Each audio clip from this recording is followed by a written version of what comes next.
Assalamualaikum warahmatullahi wabarakatuh. My name is Munifa Ali and I'll be presenting a paper which is my paper ID is 076129.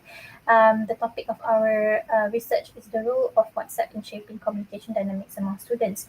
So my co-authors consist of Nur Najwa Ma'amin, Rasnida Isa, Nur Salon Gashran, Farah Farzan Abdul Aziz and Nuraliza Azizan. Okay, let's start with our introduction. Okay, so as an introduction, with the rise of digital technologies, WhatsApp is known as one of the most popular instant messaging applications worldwide, extending over 2 billion users across 180 countries. And this is actually happens in Malaysia as well. It's actually one of the top communication tools in Malaysia. And the core functions of WhatsApp, including free messaging, you can call people or call service that caters to one-on-one and group interaction, sharing photos and videos, exchanging documents, and sharing location information.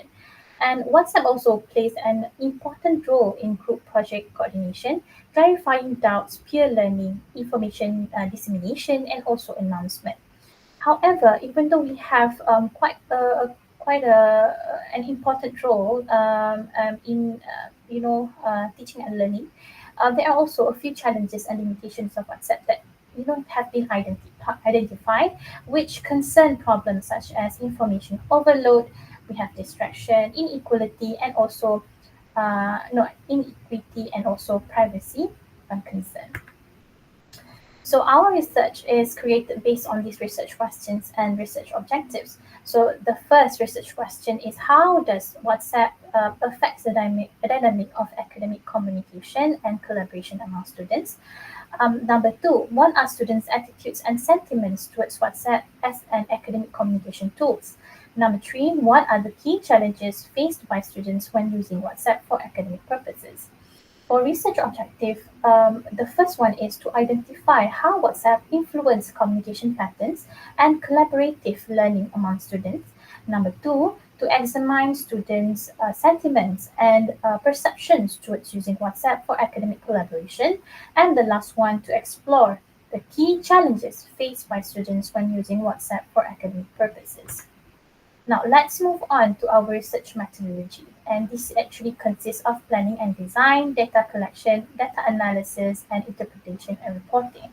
So the research basically employs a mixed methods approach, utilizing survey data and sentiment analysis of open-ended responses. So the survey was distributed to 183 students through Google Form in three different types of institution. We have private institution, university colleges, and public universities in Malaysia. Now, this is actually the findings and also the results that we can conclude, right? So, if you can see over here in table 4, this is actually the usage patterns. All right, so we asked the students in terms of frequency of their using WhatsApp, frequency of the group involvement, and frequency in terms of social engagement. So if you can see it here one by one, let's take a look at the frequency of WhatsApp use first. So daily, basically, if let's say they are using WhatsApp daily, the students actually 34.97 of the students actually answer it daily, and 69.03% of the students actually stated that they are using WhatsApp a few times a week. In terms of WhatsApp group involvement, like basically they answer like more than 5 times, basically 100% actually answer this. Yeah. So in terms of frequency of social engagement, 7.1 percent answered it rarely, a few times a week, 31.15%, and daily 61.75%. So you can see at the second table we have over here, table 5, in terms of effectiveness of WhatsApp in academic context. When we ask them in terms of effectiveness of WhatsApp in enhancing learning, like most of them actually answered it very effectively, which consists of 53.01%. And second highest actually mentioned it's actually effective, which is 44.29%, and ineffective answered 2.19%, and and very ineffective actually 0.55%, which is just actually you can see over here is actually most of them actually answer in very effective, in terms of enhancing learning. And then in terms of use WhatsApp to clarify doubts, most of them are actually answering it as yes, which is 98.91%.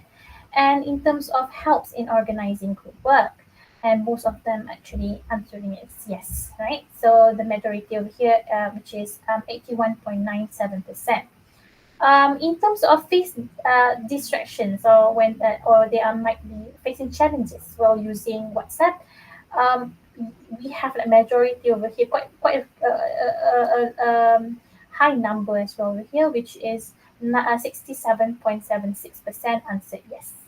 Okay, so based on these results, actually indicate that while WhatsApp can considerably enhances the collaborative learning and facilitates real life or real time academic dialogues, it concurrently presents specific limitation that may impede concentration and productivity.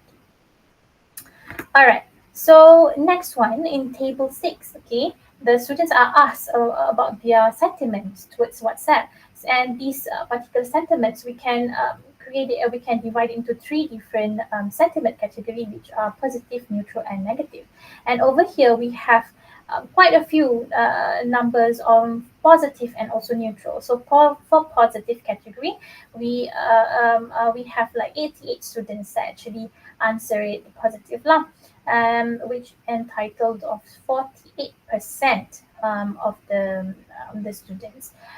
Some of them answered it neutral, which is 86 students, and this is actually entitled of 47%.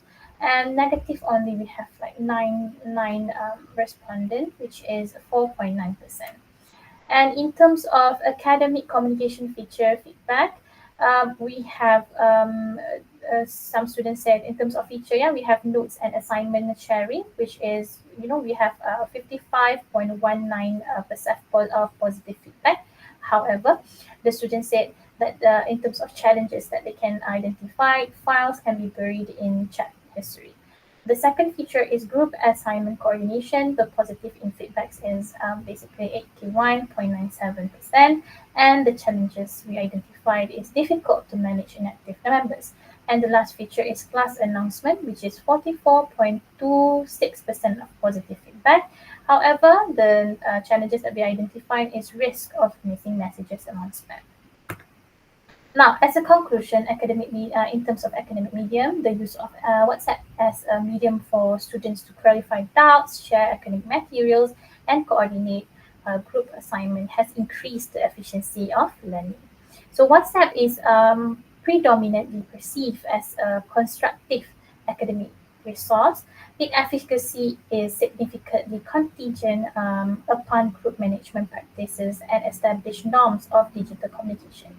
And lastly, in terms of communication tools, the effectiveness of WhatsApp not only depend on how it is implemented, managed, and also integrated into students' academic practice, but it should be used widely to perceive it as a beneficial communication tools.